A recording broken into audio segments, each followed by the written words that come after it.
Well, hello, welcome back to stage 2 here at Sustainability Live London 2024. Great to see you in the room, and particularly great to welcome friends and colleagues watching online from around the world.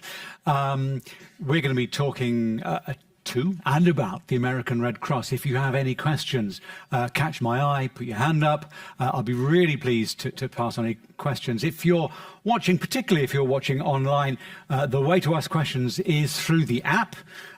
Your questions will come directly to my tablet and we'll get them across. So it's a real pleasure to introduce Noel Anderson, well known to many, Chief Sustainability Officer with American Red Cross, to talk about building the foundation for our sustainable future.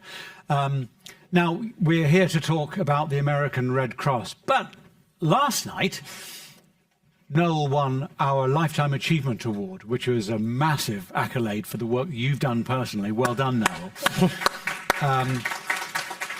And the citation talked very much about the global impact of your work and the direct effect that your work has had on alleviating human suffering, which is just fantastic, of course. But look, talk to us. Well, what's been your biggest achievement with the British Red Cross? With the American Red Cross. You're good. So the award is great and very excited to have that, but excited because what it really represents. There's a lot of work that's been put in by a lot of people in this Red Cross family that we're a part of. There's people who this award really represents their work. And so we've been responding to the climate crisis for decades. And it's been something that we're on the front lines responding to the climate caused disasters as they occur. And so as we've in the last 4 years really said that we want to up our game, we want to really address this in a more impactful new way, we've been making huge inroads, and it's been great to see the engagement from our staff and our volunteers and our donors and our partners. It's great to see the entire sustainability community helping us along this journey as we're trying to help them as well. And it's just been a collective win that I think has been great to see and be a part of. Well, there's a lot that you said that we need to get into. I don't need to ask what the American Red Cross does and how it does, but let's set it down. And you are at the forefront of man-made crisis and at the forefront of natural disaster. Just give us some examples. Paint that picture for us of what do you do? Well, let's start with our mission. Because I think our mission really highlights why we're so focused in on the climate crisis. The American Red Cross mission is to prevent and alleviate suffering in the face of emergencies. We do that through mobilizing the power of volunteers and the generosity of donors. So we respond, we supply over 40% of the United States blood supply. We teach life-saving CPR, first aid, water safety training. And last year we responded over 60,000 disasters. So that ranges from, single family house fires up to climate caused disasters that are impacting tens and thousands of people.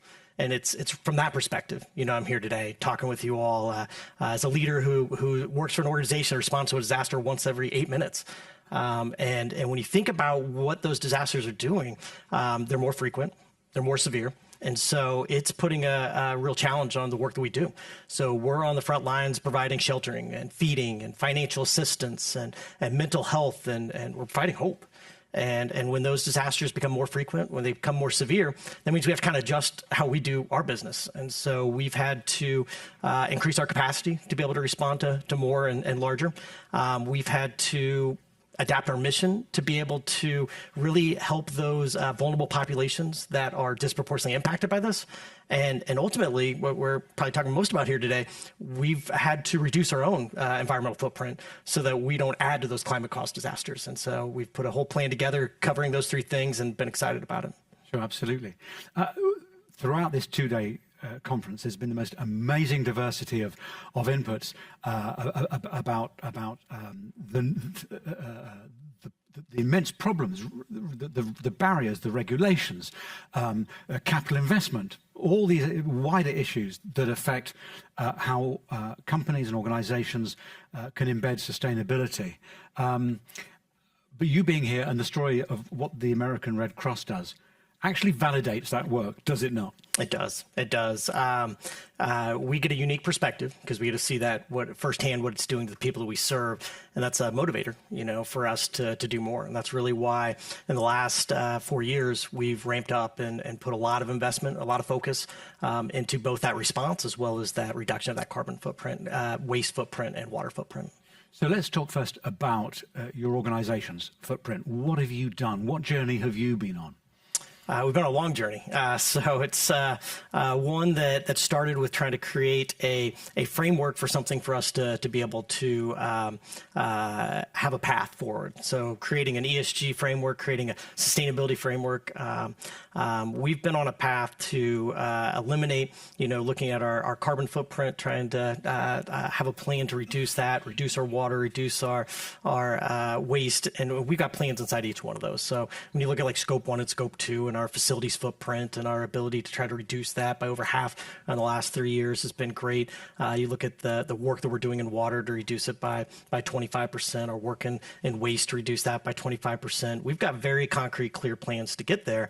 That journey's kind of taken a little challenge to do. And so what I think one of the things we've done best is really setting up our ability in a meaningful way that allows for us to tackle these audacious goals that we have. And so getting our leadership on board. We have a very impactful CEO right now who is all in and on board. Our previous CEO was the same way. Our board of governors, our C-suite and leadership are all on board. We've got strategic partners that really work with us. So think about inside of your companies, the same for us inside of our organization. Real estate services, supply management, fleet services, field operations, finance, all these people play a big role. And we've been able to connect all of them into this framework and into our plan and make sure that everybody's on board and working forward. But probably the number one thing that I think's been helpful is having an ESG report. And so we're actually the first humanitarian nonprofit to have an ESG report. And we published our second one about 6 months ago, working on our third one right now. But we think that really helps us be transparent, show everybody what our accomplishments have been, where our areas that we're still working on. And it helps us internally look at other companies to be able to see apples to apples comparison so that we can see where we can take their ideas and use them. Well, I wanted to pick up on exactly that to what extent has transparency and reporting driven your journey, but most importantly, has it showed you new opportunities that you otherwise would never have stumbled across? It definitely has. And it's not just transparency and the reporting, but it's the collection of that data. And we hadn't done that before, 4 years ago. And so just taking the time and effort to sit down and be able to build out a carbon footprint is not an easy task. And I know a lot of people in this room know that, but putting that effort in was monumental for us. It highlights where we have more work to do. It gives us that roadmap of places that can give us the biggest ROI. So, for instance, one of the areas that's been low-hanging fruit for us is purchase of renewable energies. And trying to get all of our facilities. We have about almost 600 different direct managed facilities that we have across the United States. And being able to try to work to get those onto renewable energies and have a goal of getting over 80% of those onto renewable energies will drastically reduce our carbon footprint. And without taking the time to have reporting to ensure that we had that roadmap, pulling the data together, we probably wouldn't have seen that in that obvious way, that it really highlighted it for us, that's an area that we can make a big impact with. Clearly, you are funded and supported, and you partner with a huge number of businesses and corporations and public bodies out there. To what extent do you try to influence them or support them and help them meet their sustainability goals? We're all in this together. So I think it goes both ways. We've put out in our standards, say with like our supply management, we have we're a large buyer of supplies. When I talk about producing over 40%, supplying over 40% of the nation's blood supply, that's a large medical supply list that we have, things like plastic blood bags and plastic tubing. But our suppliers, we work with our suppliers to let them know what our priorities are, where our focus is, what our expectations are. And by doing that and having them know what our expectations are, they're working back with us and trying to say, here's things we could do, here's things you could do differently. So we look to our suppliers to have that expectation expectation from them, and those that are using us look to us to be able to show them the impacts that we're making. So I think it goes both ways, and it's a great partnership. I was going to suggest very naughtily that it's easy for the American Red Cross because doing the right thing is obviously in your DNA. And we've had companies here throughout this conference for whom sustainability and doing the right thing socially is within their DNA. Has it been that easy? And are there lessons that the wider global community can learn from? I don't think it's that easy. I think it's just as challenging for a nonprofit. Sometimes we get focused in on the mission, and rightfully so. That's the main thing we should be focused in on. But for us, how do we do good without doing harm? So we need to ensure that we can deliver that mission, but we need to do it in the way that's the most sustainable. And when you talk about that foundation for us, it is a goal, and it's one that I know we'll be able to achieve in being able to embed sustainability into all things that we do. So our decision-making processes, our mission, as we're going out and delivering that, we should be finding ways that we can do it more sustainable. And so we're not taking just off the hook, we're a nonprofit and we're focused in on our mission. We're ensuring that we think the bigger piece here is not just our mission, but how we deliver that mission that really matters. And you used a phrase there that, again, I wanted to pick up on, which is building the foundation. What do you actually mean by building the foundation? And give me some examples. What have you done? So building a foundation is really having sustainability part of our DNA. It's having, when we're talking with decisions on supplies, it's not just cost. It's not just looking at diverse suppliers. It's those things as well as sustainable, trying to find the most sustainable options for us. We want to have the discussion where sustainability is a part of every single discussion that we have. It doesn't mean that's the only driver. It doesn't mean that's the tops everything else, but it should be at the table and should be part of the decision-making process we have. We need to have a all hands on deck, everybody on board mentality. We have a very small ESG sustainability team. It's not like we've built out this giant team to be able to address this.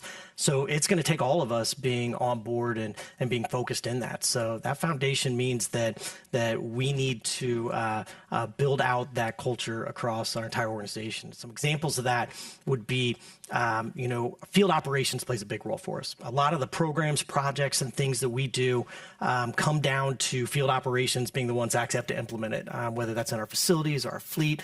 They just do absolutely amazing work.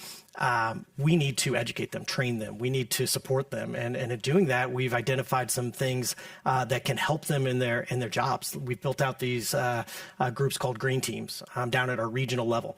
And it's a group of staff and volunteers who want to get more involved, want to be more a part of this journey so that they can help us in being a force multiplier and ultimately delivering on those programs and projects, as well as identifying other ones that we need to do. And here you've touched on one of the big themes that's come through time and time again throughout this conference, which is about harnessing the power of the guys on the shop floor, the guys on the coalface, and all the other metaphors I can think of. In your case, the guys maybe in the back office, maybe some of the guys at the front line of some of these disasters that you have to attend, or helping an individual. How much a part have they played in influencing your entire sustainability journey? Oh, they're huge. So we've been addressing the climate crisis for quite some time, as I mentioned before. We've been doing some sustainable programs and projects and some efficiencies inside different departments. But the reason we really got laser focused 4 years ago was because of this collective uproar of our staff and our volunteers and our donors and our partners saying, we need you to do more. We need you to be a part of this. And so it came from the ground up of people wanting us to do more. And we took a hard look at what we could do and built out the infrastructure that we have today. That didn't stop there. They've been a part of this entire part of the journey. So as we built out what we wanted our plan to be and what our framework to be, we engaged people from all across the entire organization. As we roll out new programs and pilots and testing, there's a lot of testing and pilots that you have to do. They're there to do it. And it's not easy work. And not all of it always works out, but they're there for the journey, and it's been great. I want to take some questions from the audience in just a sec, but just one final thought from me, just touching on some of the stuff we've discussed about the whole point of collaboration, so that you have an effect throughout your supply chain. A little later on here, we're talking about sustainable supply chains as a thing, and we'll deep dive into that. Have you got any great examples of how either you have affected your supply chains or how they've changed stuff for you? Can you give some really good examples? So a lot of things are in the works right now. If you think about, we've got cold transport technology that we need to work on. Our supply management of our blood products, our supply chain of our blood products can be challenging when that needs to be refrigerated, when that needs to be on cold storage, and those things are ones that we're constantly evolving and trying to address. But yes, we've had wins. We've taken styrofoam out of our feeding for our disasters. When we're on the ground responding to these large-scale disasters, we've been able to do it with more sustainable materials and be able to work with partners to identify the best products to be able to eliminate that. We're working on different strategies to eliminate single-use plastic water bottles. It might not seem like a big deal, but for us, when we're responding to disasters and you're going into places that doesn't always even have drinking water that can be used, we can use up to 10 million single-use plastic water bottles in a year. So if we can address that in new and creative ways, as we've got plans in place, that can really impact the final outcomes. Yeah, absolutely. And I'm assuming that the experiences of the American Red Cross and its its peer organizations around the world have got a story that is mirrored in the private sector. I don't know if any colleagues here have got any questions they want to throw at Noel. The collaboration piece is about long-term, deep partnerships, rather than a transactional approach with your partners. I'm assuming that's the only way you've been able to deliver what you deliver. It is. Some of it is transactional, right? I mean, sometimes there's just business that needs to be done, and people have great products out there in the market that we're trying to research and identify to be able to meet our goals of what we're trying to deliver. Some areas are more challenging than others. If I think about decarbonizing fleet, it's been a little bit more challenging for us than I thought going in. But I know that the auto industry and the battery technology is a constantly evolving, changing market. And so it's one that we're watching to see as things change, how do we step in and be a part of it? So we do try to influence, do try to work with them. It is a long-term relationship. And in some places, we're just kind of waiting for some better products to come on the market. And as they do, we're taking advantage of trying to infuse those into our mission to be able to reduce our environmental footprint. What things have really surprised you, certainly within the last 4 years, have really surprised you?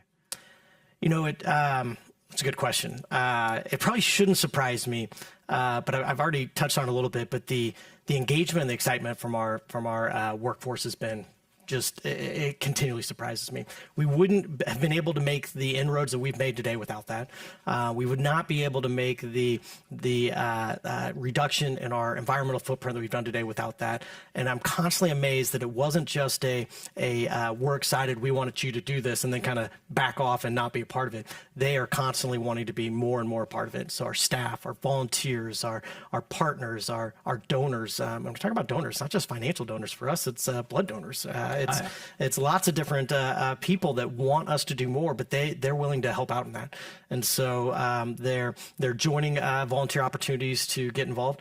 They're taking on more work in their work to be able to pilot programs and projects that we think might have good inroads to reduce carbon, waste, or water. That's not easy. They got their day job to work on, and we say, hey, can you work on this other project? And we've got a long list of people that are raising their hand and want to be a part of it. So I am surprised how excited and how engaged they are. Forgive the part cynical question then. You clearly attract people who want to do good. These are not people who just want to join for a 9-to-5 job. Surely that most of the people who join American Red Cross are motivated by many other factors as well, which you've touched upon. What lessons are there for wider industry? What should they be doing? What should they learn by looking at the American Red Cross and what you've just described? Yeah, I think it's easy to say that we're different, but I don't know that that's all true. If you talk about wanting to build morale in your organization, if you want to talk about engaging people in a different and exciting way, I mean, building out sustainability plans is right there, and it's been that for us. And you're right, we do have just absolutely engaged, motivated staff and volunteers that we're so lucky to work with. I can't imagine, though, that it's any different for your staff, for your partners, that they don't want to do the same thing and want to be engaged. This is a topic people are very motivated by. A younger generation of staff is very motivated by as well, and it's a great way to find that additional way to have them be more a part of your company or part of your organization. And we've seen that, and we've just ran with it. So what have been the challenges and the barriers and the stumbling blocks and all the other bumps in the road? The challenges is you always want to move faster, right? I mean, you want to do more, and you have budgets we need to stay within. I'd love to have an unlimited budget to be able to do all the things and all the ideas that we have. One of the skills that I was talking to people yesterday about that I think is important for us to think about. There's many skills as leaders in this space that we should be focused in on: vision and passion and commitment. But one of the skills that I don't think we talk about enough is risk tolerance. And risk tolerance to be able to take on new, innovative, creative ideas that might not always work, and being able to take a project or a pilot and try to learn from that, even if it fails. There's a lot of things that we've learned from that, and so we've been taking the mantra of having some risk tolerance in our plans, allowing us to be able to fail. We want to fail fast and move on, learn from that, and be able to pick up the pieces and go to that next project to try to get to our end state goals. But those can be challenges. I think that we can find ways to make them positive wins. And so we think anything, even if it fails, there's something to learn from it. Yeah, I have to say, yesterday, the notion of failing fast came out loud and clear, because it's only by doing that and having the courage to try something that you are actually going to innovate, I'm assuming. Yeah, I've got a great example for you. When we talk about fleet decarbonization, we thought that would be easy. We thought that would be, all right, we just got to get some electric vehicles to go deliver our mission. And as we dove into trying to find the right type of vehicles for us, the range of battery wasn't there to be able to deliver our mission. The size of vehicle was not there that was electrified at the time. And so we found a company that was able to take a ICE engine, so an internal combustion engine, and turn it into an electric engine. Awesome. So we bought a few giant box trucks to be able to try to deliver our mission.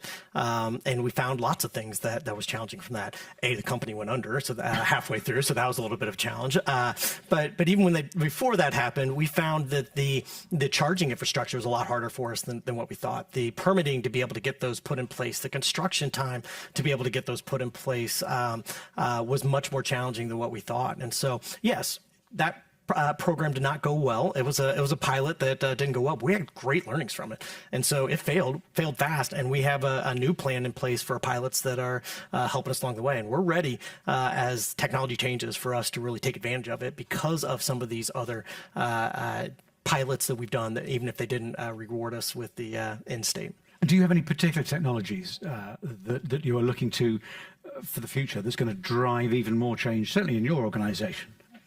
So the most recent one we've taken on is having a platform for our carbon footprinting. Instead of taking, and I'm sure those in the audience who've tried to build out your carbon footprint, if you're doing that by yourself, you have like the largest Excel spreadsheet known to man. I didn't even know Excel could go over that many columns, but it does. It's just very manual, and takes a lot of time from a lot of people to be able to do that. Having great platforms that are out there, and we were able to do an RFP and pull in a platform that's going to work for us, is going to help us be smarter, help us data visualize the work that we're doing, share that more internally into more groups so people can see firsthand how that's working. So it's technology that's already out there, but it's going to help us take this to another level and share that information farther down throughout the organization so people have more visibility. I think will be a big win. I'm not suggesting that the American Red Cross is anywhere near at the end of its journey. You've always got a very long journey ahead. But can you offer advice, any pointers to all the sustainability professionals in this room and watching online? If you had to be forced to offer advice to other people, what can you offer? Yeah, I was talking with a group yesterday, and I think the best thing I can offer for you is start with people and end with people. If you take the time at the beginning, there's a lot of work to be done. There's a lot of pieces to build out your infrastructure and build out your platform and your foundation. But if you take the time to start with the people, get everybody on board from your leadership down to your field operations teams to anybody in an organization. For us, that means even external people and volunteers. But if you take the time to get them on board, you're going to reap the benefits down the line. They're going to be more engaged. They're going to be more excited. They're going to help you through the entire process. And we do have a lot more to go. We're excited about where we're at, but we do have a long more in our journey to be able to go where we can go. But start with people and end with people. And I think that you'll reap the rewards of that. Can I be really naughty and promise that there are no cameras trained on the audience at the moment, or if there are, we won't use them? Can we have some hands up from people who haven't yet engaged fully their staff in their organisations, who haven't got such a bottom-down approach as the American Red Cross and others we've spoken to? Are there one or two? There's some brave hands going up. I promise we won't use this in any of the watchback stuff. Hands down quickly. Give our editors a chance. Thank you. So there is still a journey to go. What do you need these people to do for you, for the American Red Cross, bearing in mind that your people and your organisation is at the forefront of so much man-made disaster and natural disaster? What do you need these people to do apart from support? Chuck their funds your way. In all seriousness, it's not just funds. They can give blood as well or volunteer their time. We're equal to find multiple areas to help. No, I kid. I'm excited about what we've done, but we're all in this together. And this isn't something that if the American Red Cross succeeds, then all of a sudden the planet's going to be okay. This is something that each and every one of us, no matter what industry in, we need to all be a part of this journey. And so I just plead with you as somebody who's been on the front lines, who's been in a shelter as people have come in and lost everything they've had, to really take your energy, take your engagement, take your excitement for being here, and take that back to your companies. And really, I implore you to try and help everybody on this journey, because we're going to have to all do it together. I think it's absolutely amazing to hear from somebody who's having to clear up some of the mess that's made and that hits our planet. Really emphasising the importance of what we do, both in this room and online. Noel, thanks a million for sharing all those experiences with us. Absolutely amazing. Noel Anderson from the American Red Cross, ladies and gentlemen. Thank you.